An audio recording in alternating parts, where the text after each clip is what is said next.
Welcome back, everyone, to the Deep Dive. Today we are going to, we're diving into a period in international relations, a period that's pretty wild when you think about it. We're talking about 1939 to 1991. I mean, that's really not that long a time when you think about it, but in that relatively short window, the world went through some really massive changes. You had the collapse of that European multipolar system that had been around, for centuries. And then, of course, that was brought on by World War II. And then after that, you get the Cold War, that bipolar standoff between the U.S. and the Soviet Union. And then, of course, the Cold War ends. So it's just, it's a period of just incredible transformation. And it's way too complex, really, to try to understand it all through just one theory. Absolutely. I mean, to really get a good grasp on everything that happened and why it happened, we need to look at it from a lot of different angles. You know what I mean? Like different theoretical perspectives can kind of shed light on different parts of the puzzle. So in this deep dive, we're going to look at how material power, ideas, and institutions all played a role in shaping this period. We'll be using different theories like realism, liberalism, constructivism, and even critical theory. Okay, cool. So let's start with realism, right? Like classical realism, it's all about power, right? And when you look at the events leading up to World War II, it kind of makes sense. You had Nazi Germany, and they were clearly a rising power. They were challenging the existing world order. Kind of a classic power struggle, wouldn't you say? Yeah, for sure. I mean, classical realism says that states are basically driven by this need for power, this need to survive. So from that perspective, Germany's actions, like expanding their territory, that was a pretty rational move. Maybe aggressive, sure, but rational if their goal was to gain more influence. The old multipolar system was kind of weakening, and Germany saw an opportunity. Right.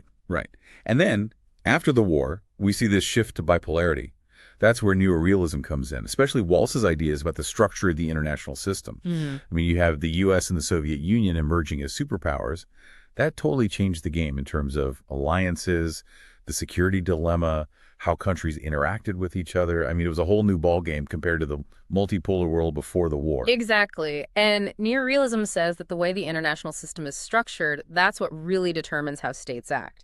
So with this new bipolar system, things got simpler in a way. You had these two big powers, pretty stable alliances. That made it easier to figure out how to balance power, even though the rivalry between the U.S. and the Soviet Union was really intense. Okay, so then we've got offensive realism, and this is where Mearheimer comes in.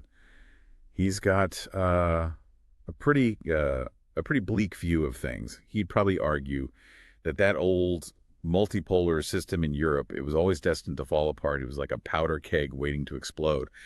But then he also makes this kind of counterintuitive point. He says that the Cold War, even with the threat of nuclear war, actually made things more stable in a weird way. Yeah, Mearsheimer's view is that great powers, they always want more power. They're never satisfied. So in the Cold War, you have this clear division of power, the U.S. and the Soviet Union. And on top of that, you have the risk of nuclear war, which is terrifying. So that actually made large-scale war less likely. It's like the stakes were so high that neither side wanted to risk it. Interesting. So then there's defensive realism, which focuses on the security dilemma. That's the idea that when a country tries to make itself safer, other countries might see that as a threat.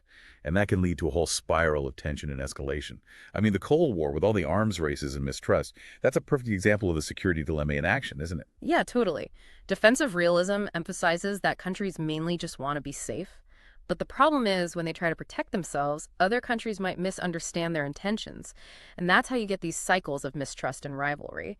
And that was definitely happening during the Cold War with both the U.S. and the Soviet Union building up their militaries. But, nuclear weapons also kind of put a limit on things. Like they knew that an actual war would be catastrophic. Right.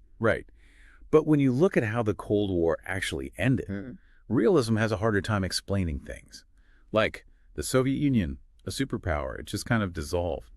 Relatively peacefully, too. And they didn't really try to fight it. That's not really what realism predicts, is it? No, it's not. And that's where you can see the limits of focusing only on material power.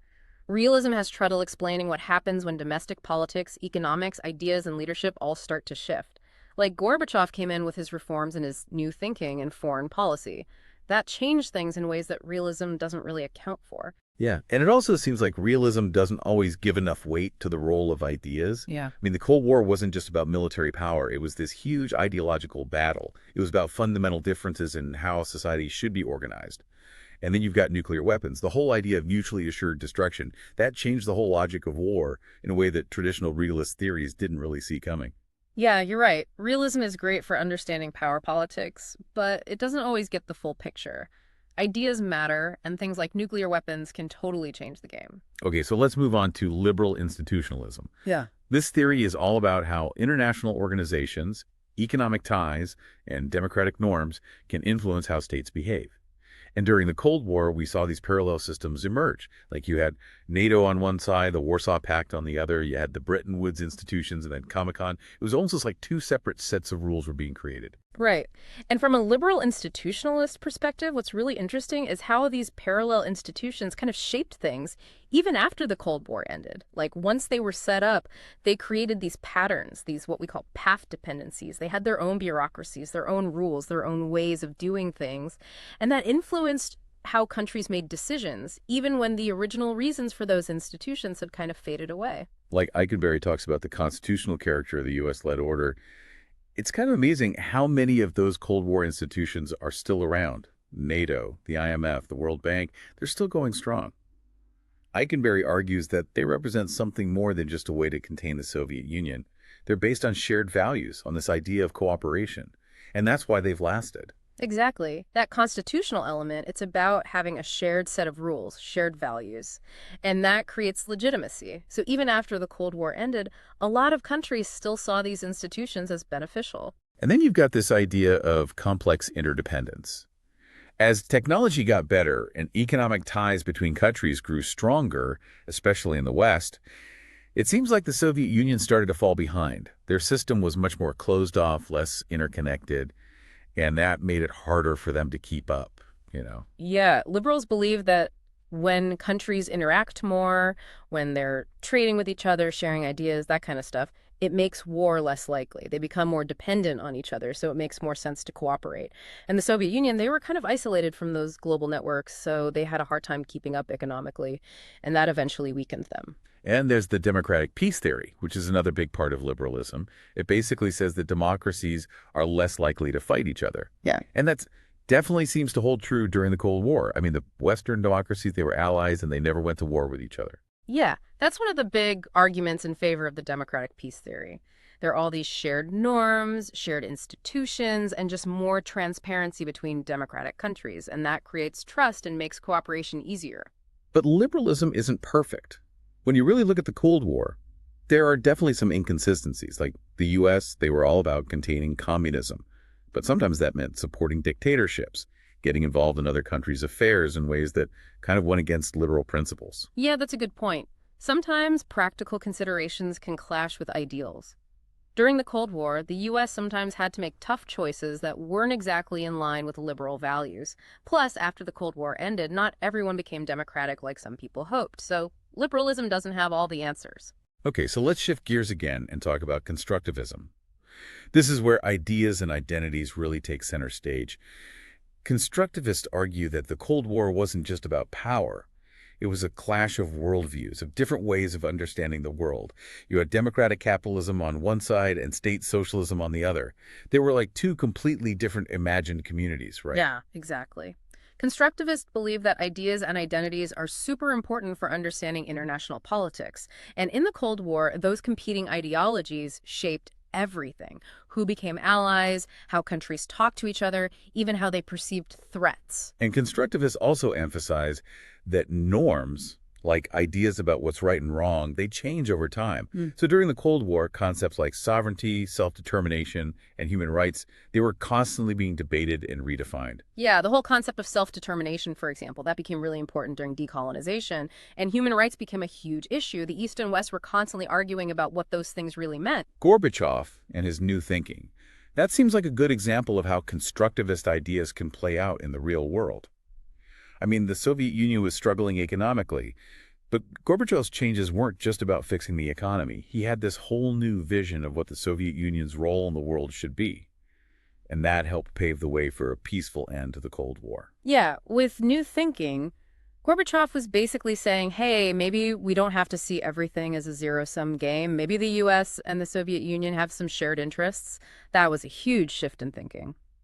But some critics say that constructivists can focus too much on ideas and not enough on the real-world constraints that countries face. Like, The Soviet Union's economic problems, they were a huge factor in its collapse. Maybe ideas alone can't explain everything. That's true. Ideas are powerful, but they don't exist in a vacuum.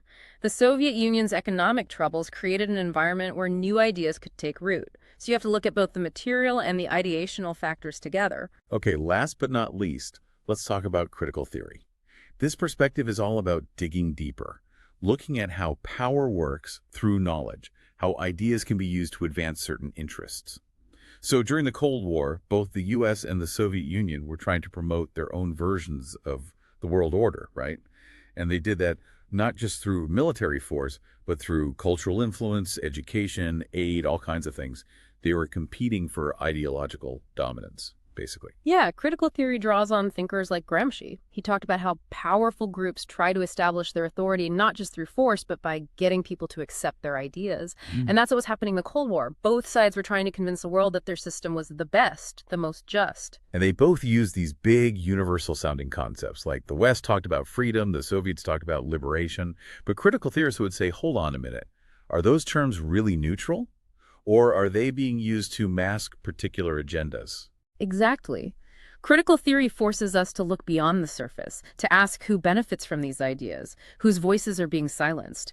Freedom and liberation, those words can mean very different things depending on who's using them and what their goals are. And post-colonial perspectives within critical theory, they point out that countries in the so-called Third World, they weren't just pawns in the Cold War.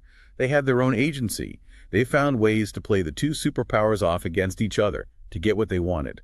Right. Post-colonial scholars remind us that the Cold War wasn't just a story about the US and the Soviet Union. Countries in the global South, they were making their own choices, pursuing their own goals, often in very creative ways. And the Frankfurt School, they might see the Cold War as a competition between two different versions of modernity. Both were obsessed with technology and bureaucracy. So maybe the Soviet Union's collapse wasn't just about capitalism beating communism. Maybe it was about one type of modernity failing to adapt. And critical theory also makes us think about the problems in our own system, even after the Cold War ended. Yeah, the Frankfurt School is all about questioning these big systems, looking at how they can become dehumanizing, how they can serve the interests of the powerful. So they'd probably say that even though one form of modernity won out in the Cold War, there are still a lot of problems to be solved.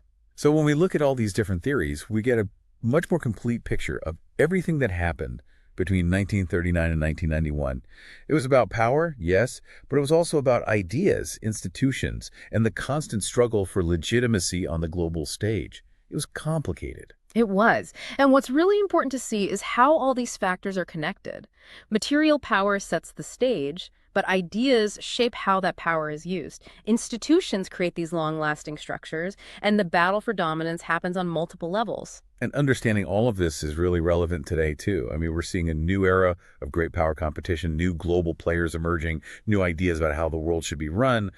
The Cold War might be over, but a lot of the same dynamics are still at play. Absolutely. The Cold War teaches us that the global order is constantly changing. It's shaped by power, ideas, and institutions, and its stability depends on how legitimate and effective it's perceived to be. So to wrap things up, understanding the big changes that happened between 1939 and 1991, we need to use all the tools in our theoretical toolbox. Realism, liberalism, constructivism, critical theory, they all offer valuable insights. They do, and as you continue to think about all of this, consider this.